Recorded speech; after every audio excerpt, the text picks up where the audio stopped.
He was running late. Again. Jeremiah's breath came heavy as he clutched his 5-year-old son Malik's tiny hand, weaving urgently through the sidewalk crowds like it was a maze set on hard mode. His dress shoes clacked unevenly against the pavement, worn thin at the soles.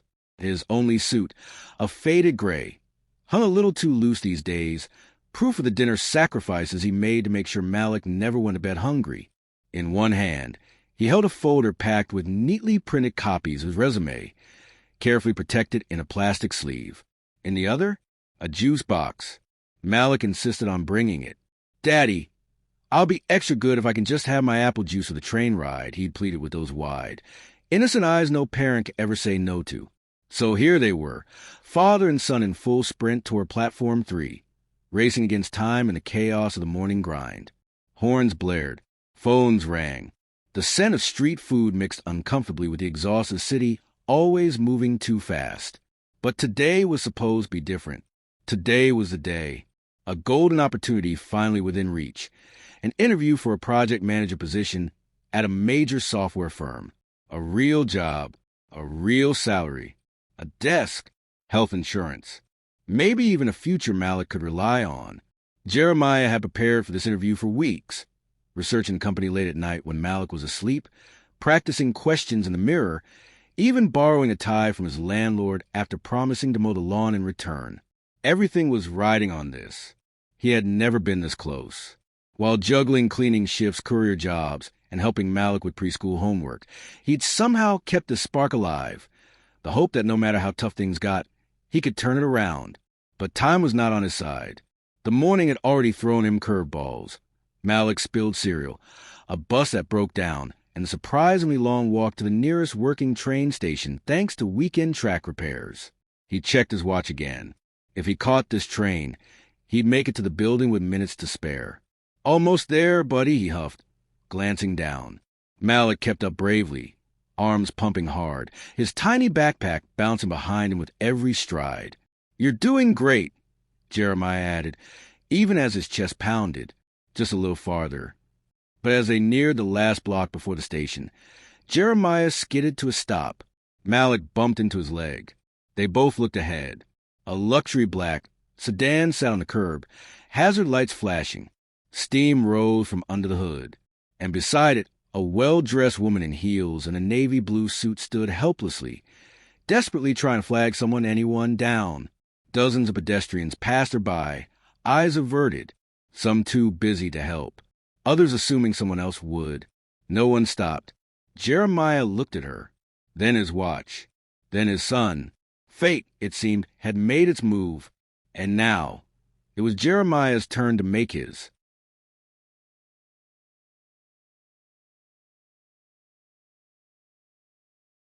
A sleek red car sat awkwardly on the sidewalk, steam curling from beneath its hood like a signal flare.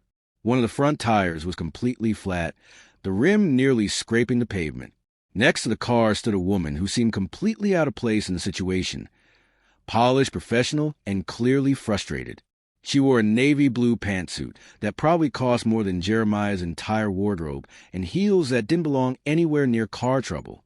She shifted her weight anxiously, phone in hand and held high, waving it in the air like she was trying to catch a signal from the clouds. Her eyes darted from passerby to passerby, silent pleas for help that no one returned. Dozens walked past, heads down, too busy or just unwilling to get involved. Jeremiah slowed to a stop. His pulse quickened.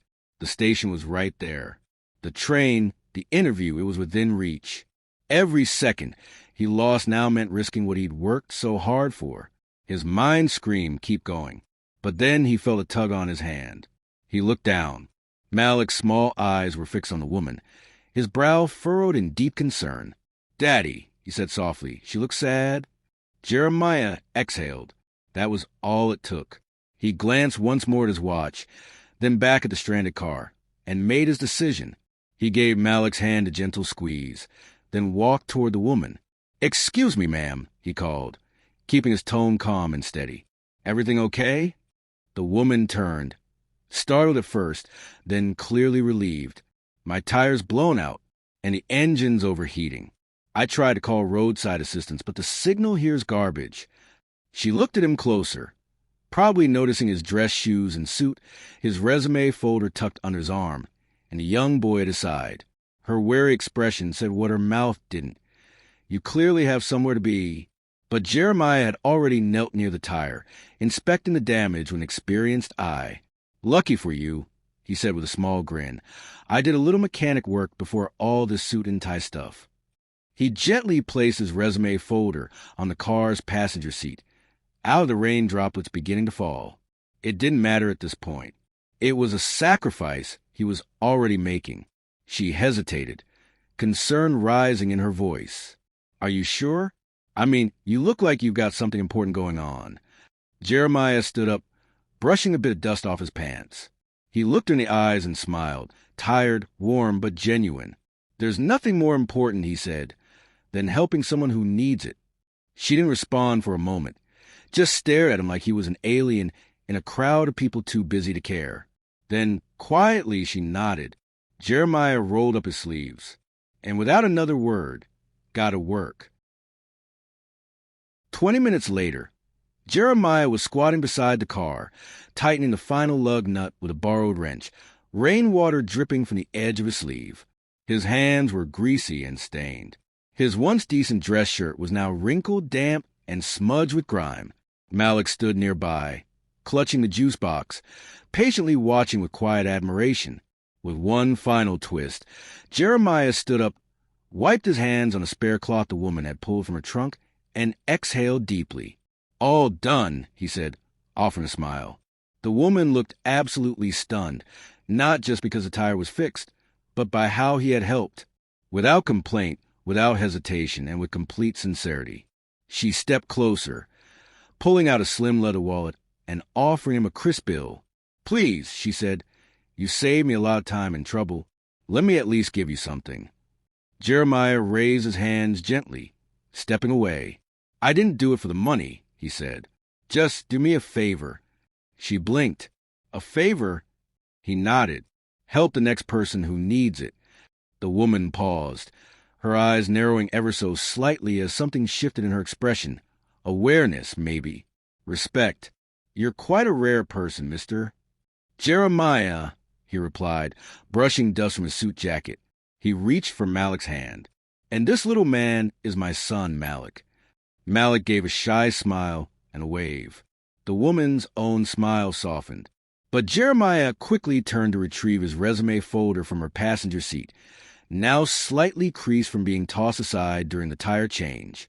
Then he looked at his phone. 10:15 a.m. His heart dropped. The interview was scheduled for 10 sharp, and the office was still across town. All the energy drained from his face. His hands tightened around the folder. So much work. So many prayers. He'd rehearsed every possible question, polished his resume until 2 a.m., even sacrificed half his paycheck to keep Malik in daycare for the week. And now, gone. The woman noticed the shift immediately. You okay? She asked. Jeremiah chuckled weakly, trying to mask his disappointment. Yeah, just missed something important, that's all.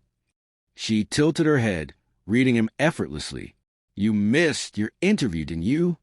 He gave a slow nod. Big opportunity. Probably the job. I needed to turn everything around. The woman went quiet for just a moment. Then she stepped forward and pulled a sleek business card from her inner jacket pocket. The edges shimmered slightly in the light. It was simple, elegant, and bold. Jeremiah, she said, holding the card out, I'm Camille Rivers, CEO of Rivers Tech. He blinked. Wait, Rivers Tech? The Rivers Tech. She smiled. That's right. Jeremiah couldn't find his voice. His jaw almost dropped. That was the exact company he had applied to, the one offering the role. She crouched to meet Malik's gaze and smiled warmly. Then she looked back up at Jeremiah. Any man who chooses to help a stranger over chasing his own success, that's the kind of leadership I want on my team. Jeremiah stood silently, disbelief washing over him. He hadn't missed his opportunity at all. He had just met it. 3 days later, under a sky that no longer felt heavy with worry, Jeremiah stood inside the shimmering glass conference room of Rivers Tech HQ, a place he'd only dreamed of walking into let alone being invited to sit at the table. His borrowed suit had since been dry cleaned, and though still worn, it looked sharp. His hair trimmed, his nerves still buzzing. The building itself was impressive, sleek, modern, humming with quiet energy. But nothing inside those steel and glass walls felt quite as intense as the moment he looked across the table at Camille Rivers. There was no flat tire now, no steam coming from under a hood, no rushing commuters dodging around them. Just two people seated with nothing between them but a chance. Camille leaned forward, confident and poised, clasping her hands together. But her smile was warmer than any CEO Jeremiah had pictured in his mind. "You didn't just impress me with your skills that day, Jeremiah," she said. "You impressed me with your heart. And to be perfectly honest, that's even more rare." Jeremiah listened intently, not wanting to blink in case it all disappeared. "Don't get me wrong," she added. "Your resume stands on its own, but what matters most, what we look for at Rivers Tech, is the kind of decision you made out there on that street. Integrity, empathy, leadership. We can train someone in tech. We can't train someone to be compassionate under pressure. That's who you are." He tried to respond, but his voice nearly cracked from emotion.